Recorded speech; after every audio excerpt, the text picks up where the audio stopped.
Assalamualaikum warahmatullahi wabarakatuh. Perkenalkan, nama saya Faid Darda dengan NIM 2103060005. Saya dari kelas Peternakan B, Prodi Peternakan, Fakultas Pertanian Universitas Sumatera Utara. Dalam video ini, saya akan menjelaskan beberapa tentang biokimia untuk memenuhi tugas biokimia saya yang diampu oleh Ibu Tati Fidiana Sari SPTMP. Kita masuk ke pertanyaan yang pertama, jelaskan proses karbohidrat yang terjadi pada ruminansia dan non-ruminansia. Pencernaan karbohidrat pada ruminansia terjadi pada rumen yang terbagi menjadi fruktun, sukrosa, pati, selulosa, hemiselulosa, dan pektin. Pertama-tama, fruktan akan diubah menjadi fruktosa, kemudian sukrosa akan diubah menjadi fruktosa, glukosa. Kemudian pati akan diubah menjadi maltosa dan isomaltosa. Kemudian selulosa akan diubah menjadi selobiosa. Kemudian hemiselulosa akan diubah menjadi pentosa dan pektin akan diubah menjadi pentosa. Kemudian fruktosa akan diubah menjadi fruktosa 6-fosfat. Kemudian selulosa yang telah diubah menjadi selobiosa akan diubah menjadi glukosa 6-fosfat. Kemudian pentosa akan diubah menjadi fruktosa 6-fosfat. Lalu glukosa akan diubah menjadi glukosa 6-fosfat, akan diubah lagi menjadi fruktosa 6-fosfat dan akan diubah menjadi fruktosa 1,6-difosfat. Kemudian diubah menjadi piruvat dalam bentuk oksalasetat laktat, asetil-CoA dan format akan diubah menjadi dalam bentuk CO2 tambah H2 dan hasil akhirnya menjadi metan. Kemudian asetil fosfat dalam bentuk CO2 tambah H2 dan hasil akhirnya menjadi asetat. Kemudian asetil-CoA dalam bentuk butinil-CoA akan menjadi butirat. Kemudian laktat akan menjadi propionat CoA dan akan menjadi propionat. Kemudian pada non-ruminansia, pencernaan karbohidrat dimulai dari mulut dengan pelunas saliva di dalam gisat secara mekanisme dan hidrolisis, dilanjutkan dalam usus halus oleh enzim pankreas, empedu, serta getah usus. Proses pencernaan ini hanya mampu menghidrolisis karbohidrat sederhana, sedangkan serat kasar tidak mampu didegradasikan. Proses fermentasi karbohidrat dalam rumen terjadi dalam 2 tahap. 1. Proses perubahan karbohidrat menjadi asam piruvat. 2. Proses perubahan asam piruvat menjadi VFA. Kita ke pertanyaan yang kedua, metabolisme karbohidrat. Dalam proses metabolisme karbohidrat, hati melakukan fungsi spesifik berikut ini: menyimpan glikogen, mengubah galaktosa dan fruktosa menjadi glukosa, glukogenesis, membentuk banyak senyawa kimia penting dari hasil perantara metabolisme karbohidrat. Hati penting untuk mempertahankan konsentrasi glukosa darah normal. Misalnya penyimpangan glikogen memungkinkan hati mengambil kelebihan glukosa dari darah, menyimpannya, dan kemudian mengembalikannya kembali ke darah bila konsentrasi glukosa darah mulai turun terlalu rendah. Setelah kita ke pertanyaan yang ketiga, proses pencernaan protein ruminansia dan non-ruminansia mempunyai perbedaan, yaitu pada hewan non-ruminansia pencernaan pertama terjadi di usus menghasilkan asam amino, dan pada hewan ruminansia pencernaan pertama terjadi di rumen yang menghasilkan asam amino, peptida, dan NH3. Kemudian di dalam rumen protein mengalami hidrolisis oleh enzim petalisis. Mikroba rumen menjadi peptida. Sebagai peptida digunakan oleh mikroba untuk sintesis protein di tubuhnya sebagai lolos degradasi rumen, dan sebagian lagi dihidrolisis menjadi asam amino. Kemudian sebagian kecil bakteri dapat menggunakan asam amino, namun 82% bakteri akan mendeaminasi asam amino tersebut menjadi NH3 seperti urea, dan NPN menjadi NH3.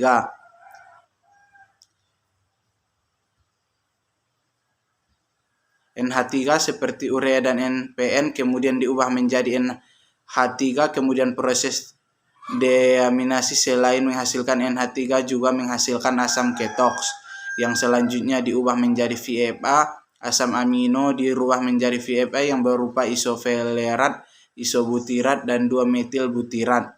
VFA juga disebut dengan BCFA. Kemudian protein yang tahan degradasi rumen langsung masuk ke abomasum dan usus mengalami pencernaan seperti pada ternak monogastrik. Contohnya protein mikroba asam amino. Pertanyaan yang keempat adalah proses metabolisme protein pada hati. Asam amino yang telah tersebar melalui darah dan masuk ke dalam jaringan tubuh akan disintesis kembali menjadi protein. Pada metabolisme asam amino akan melakukan pelepasan gugus asam amino, kemudian perubahan kerangka karbon dalam molekul asam amino, kemudian proses pelepasan gugus asam amino terjadi pada deaminasi dan transmioksidatif. Kemudian deaminasi oksidatif menggunakan hidrogenesis genase dalam katalis, sedangkan transmioksidatif proses metabolisme asam amino yang menyebabkan gugus asam amino terhadap asam amino lainnya. Kemudian asam amino membutuhkan pelepasan tubuh asam amino yang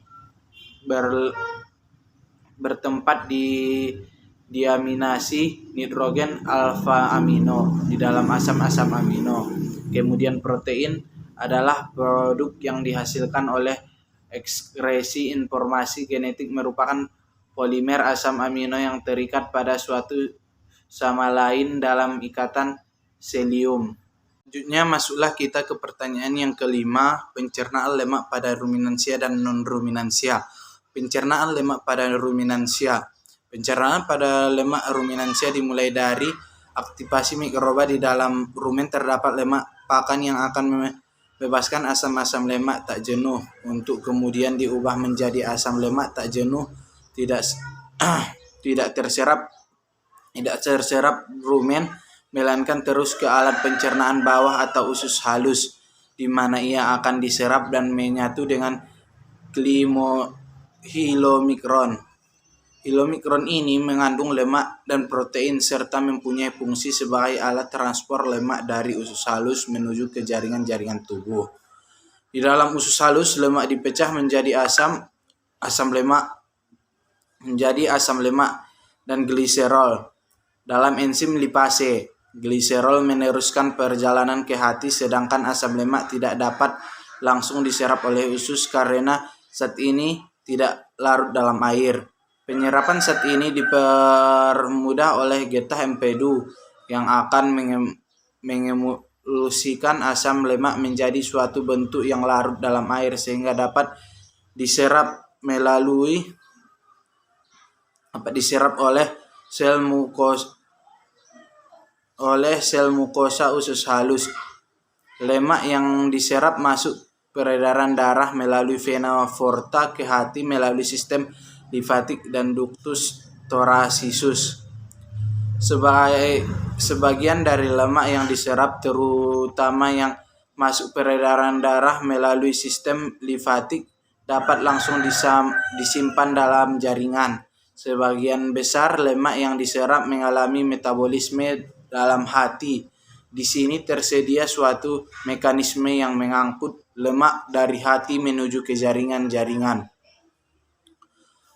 Sedangkan pencernaan lemak pada hewan non-ruminansia, sebagian besar lemak dalam pakan adalah trigliserida, sedangkan selebihnya adalah fosfolipid dan kolesterol.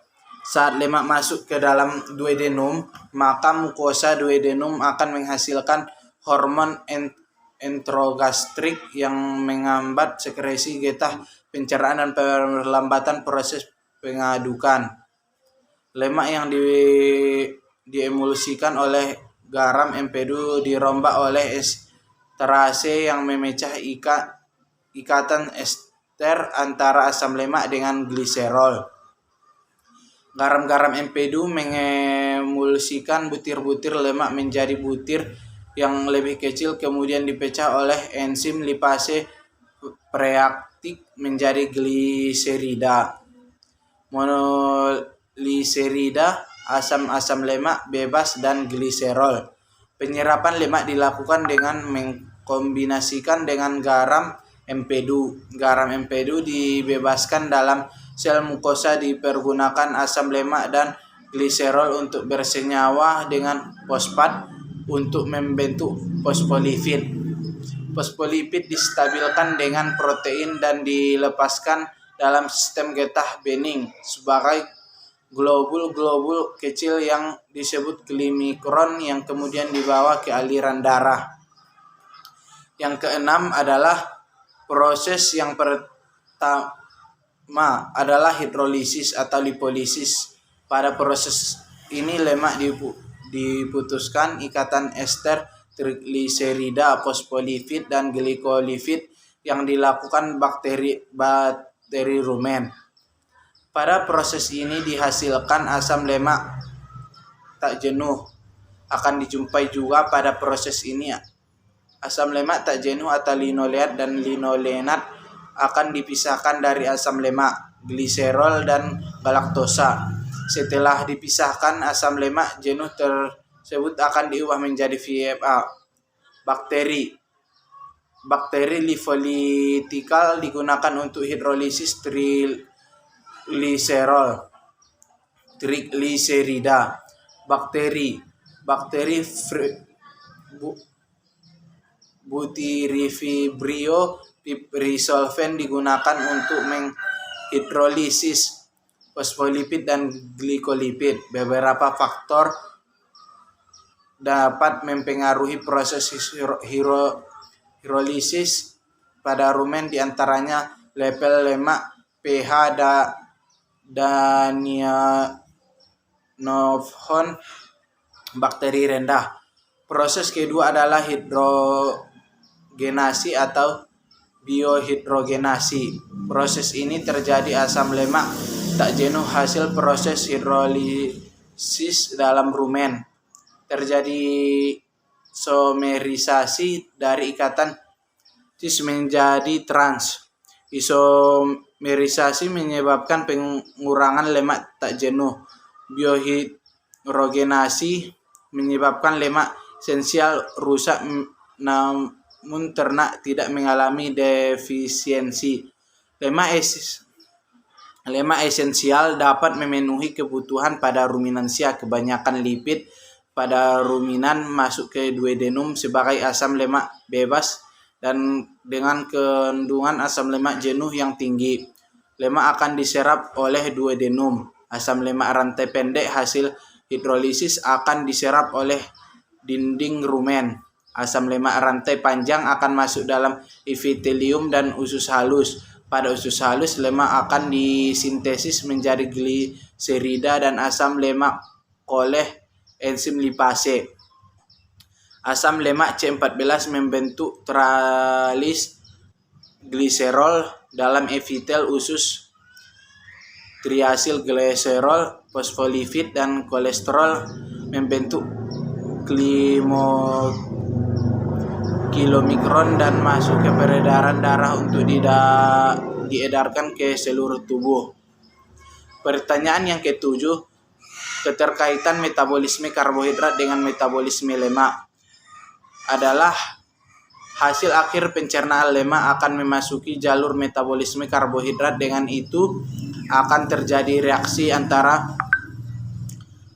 glukosa dan piruvat. Sementara itu, hasil akhir pencernaan lemak yang berupa asam lemak akan mengalami beta oksidasi menjadi unit-unit yang terdiri atas 2 karbon. Setiap 2 karbon akan mengikat satu molekul CoA kemudian menjadi molekul asetil CoA yang dapat masuk ke dalam jalur metabolisme karbohidrat. Asetil CoA yang berasal dari beta oksidasi